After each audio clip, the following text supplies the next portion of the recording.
Harel pernah ke Fishman. Harel juga tahu kelahiran Neptune. Bagaimana jika Loki dan Shirahoshi telah ditakdirkan untuk satu hal? Karena coba kalian pikir, apakah Sea King bisa membantu Shirahoshi waktu di Marijoa saat itu? Tidak bukan? Karena itu seharusnya tugas raksasa kuno. Dan kenapa bisa seperti itu? Itu dia yang harus kalian ketahui. Yosa, kembali lagi di Kakoi Anime. Yap, pada video sebelumnya kita sudah membahas bahwa Loki lah yang akan menghancurkan Red Line. Dimana ya salah satu alasan kita saat itu mengatakannya bahwa pernyataan itu akan sejalan dengan ucapan Loki yang ingin menghancurkan dunia. Dan di sini ada satu alasan menarik lainnya yang menjadi menarik kenapa Loki yang akan menghancurkan Red Line. Ya, karena sudah dijanjikan. Pertama, kenapa Noah sempat ada di Fishman? Tentu saja itu karena Joy Boy. Tapi apa alasannya? Tentu saja karena mereka ingin mengangkut para Fishman. Tapi kenapa harus begitu? Karena itu sudah dijanjikan. Nah, menurutku kenapa Joy Boy gagal? Karena ada satu hal yang tidak terlaksanakan, yaitu hancurnya Red Line.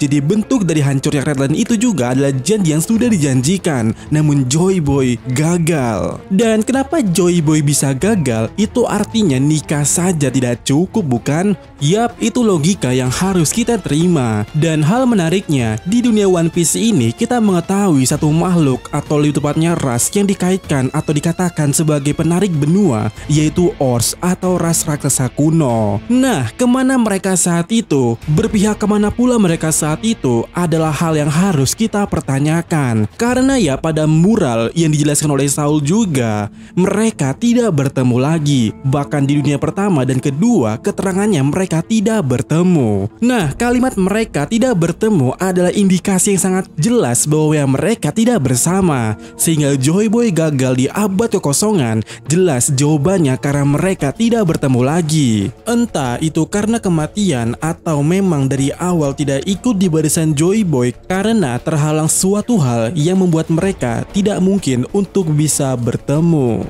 Selanjutnya, bagaimana dengan ras raksasa kuno atau Ors? Apakah mereka ada di sisi Joy Boy saat itu? Harusnya tidak, karena di sisi Joy Boy ada Emmet.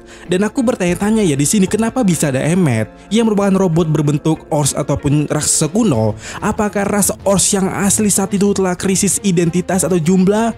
Dan ini bisa dianggap benar ataupun salah. Pertama, sejauh ini ya ras Ors aja yang masih hidup itu Litter Junior. Walaupun sebenarnya statusnya ya tidak diketahui, entah dia mati atau masih hidup, statusnya tidak diketahui. Tetapi setidaknya sampai sejauh ini kita sudah melihat dua Ors yang walaupun mati, itu artinya ras ini emang langka. Bahkan di Elbap saja ya itu sudah tidak ada, mereka hanya menyisakan ras campuran daripada raksasa kuno. Apalagi jika kita menaruh timeline daripada Giant, ini orang yaitu Jarul aja usianya sudah lebih dari 400 tahun yang lalu. Hanya sekitar 500 tahun lagi yang setara dengan Jarul ini sudah menggapai era abad kekosongan. Artinya bahkan bisa dikatakan di timeline 900 tahun yang lalu, Ors juga langka. Selain itu juga Oda sudah memasukkan timeline 3000 tahun yang lalu di Elbaf. Artinya mungkin saja zaman keemasan Ors, bahkan mungkin dibuatnya robot seperti Emmet itu ada di timeline saat itu. Dan tentu saja itu jaraknya sangat jauh ya dengan 900 tahun yang lalu. Dan ini kembali menegaskan di mural ini kalau mereka tidak bertemu lagi. Sehingga dari semua asumsi tadi itu muncullah dunia ketiga, di mana mereka bertemu kembali. Ingat ya, kalian ini terutama Anda, di mural itu terbagi 3 dunia. Dunia ke-1 dan ke-2 itu masa lalu, sementara dunia ketiga itu masa depan alias era saat ini. Dan Saul sudah bilang di sini, dan ini panelnya ya, kalian bisa baca sendiri saja. Kalau dikatakan di buku tersebut, dunia ketiga adalah prediksi masa depan era saat ini. Kenapa pada masih ngeyel kalau dunia ketiga itu adalah masa lalu? Karena di manga aja di chapternya itu tertulis jelas dunia ketiga adalah prediksi masa depan pada era tersebut. Karena di masa lalu itu tuh nggak mungkin. Mereka berkumpul seperti ini tuh nggak mungkin. Replay saja ya sudah bilang tidak mungkin semua orang bersatu. Makanya gambar ini dicap sebagai gambaran anak-anak karena nggak masuk akal logika kalau semua orang bisa bersatu karena emang nggak ada. Semisal nih kalau ada di masa lalu mereka bersatu, ku jamin Joy Boy menang melawan Im Sama. Jadi yang dunia ketiga adalah prediksi hari yang dijanjikan. Sekali lagi ya, dunia ketiga itu adalah prediksi atau ramalan orang di era abad kekosongan bahwa pada era saat ini dan merupakan hari yang dijanjikan mereka akan bertemu lagi. Dan kalian bisa lihat saat ini Putri Duyung alias Shirahoshi telah lahir. Sosok raksasa kuno dengan mata kuno spesial juga ada atau muncul, yaitu Loki. Nika juga telah bangkit kembali, yaitu Luffy. Dan Lilith di Elbaf bersama Vega Pangkloningan bisa membangun robot yang sama seperti Emmet karena Lilith telah mengetahui ada bangunan 3000 tahun yang lalu di Elbaf itu. Dan sepertinya Lilith bersemangat untuk itu. Dan untuk membuat semuanya kembali bertemu, Redland harus dihancurkan agar semua negara-negara, ras-ras, suku-suku bisa berkumpul di satu tempat. Dan itu tugasnya Loki untuk menghancurkan Redland. Kenapa Loki? Selain soal ambisi yang ingin menghancurkan dunia daripada Loki dan juga dendamnya dengan World Government karena membunuh Rock di Zebek, Loki adalah raksasa kuno yang ditakdirkan. Dimana sebenarnya ini masih sebatas teori, tapi aku dan kita semua pernah membahas bahwa dulunya Fishman itu ada di Pulau Jaya.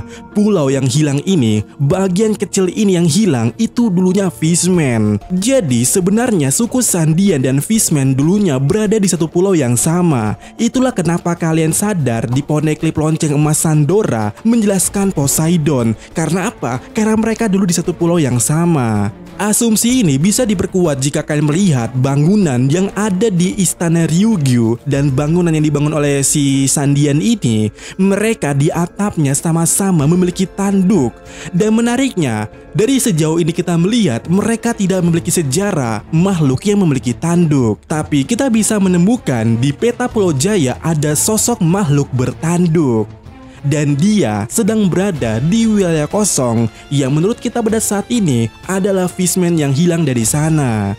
Apalagi kita sangat tahu ada ras campuran antara manusia ikan dan manusia normal, yaitu Dellinger. Dia bertanduk. Selain itu juga, kenapa Ors juga mirip giginya dengan Sea King? Apakah ada hal semacam hubungan di antara mereka saat itu atau sejak lama? Jadi singkat saja ya, Ors atau raksasa kuno adalah pelindung dari Putri Duyung di daratan. Sea King adalah pelindung Putri Duyung di lautan. Coba kalian pikir apakah Sea King bisa membantu Shirahoshi waktu di Merijo saat itu? Tidak, bukan, karena itu tugasnya Ors. Dan kalau bicara legenda Nordik, ada semacam makhluk bentuk raksasa yang emang cukup bisa dikaitkan dengan hal tersebut. Namun kita akan bahas di next video. Sesi komentar dari Faisal Priyadi. Gua kira yang bunuh Raja Herel adalah prajuritnya sendiri, kok malah Loki yang dituduh.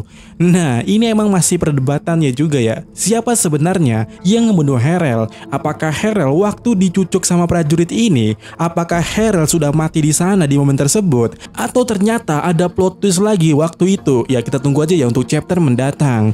Tetapi kalau kita berbicara soal Astrid yang ngomong tentang ramalan atau dia meramal kalau Loki sejak dalam kandungan sudah diramalkan olehnya sendiri akan membunuh ayahnya sendiri, itu menurutku yang ini ya bullshit.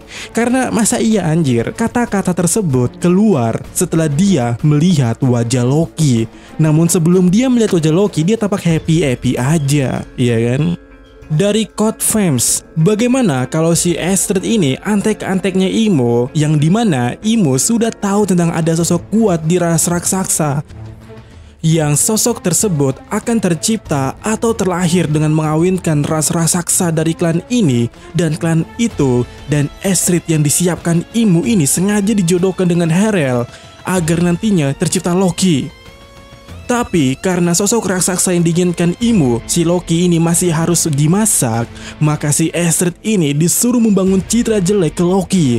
Dan semua keburukan itu bukan hanya kebetulan semata, tapi emang sudah direncanakan sebelumnya dengan strategi menyebarkan isu terlebih dahulu baru menciptakan kejadiannya dengan tujuan agar sosok raksasa yang diidamkan oleh Imo di diri atau jiwa Loki itu terbangun karena atas penderitaan Loki sejak dia lahir dipenuhi rasa kecewa, sedih, dan sakit baik mental tentunya.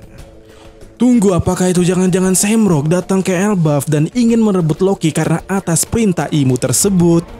Entahlah ya.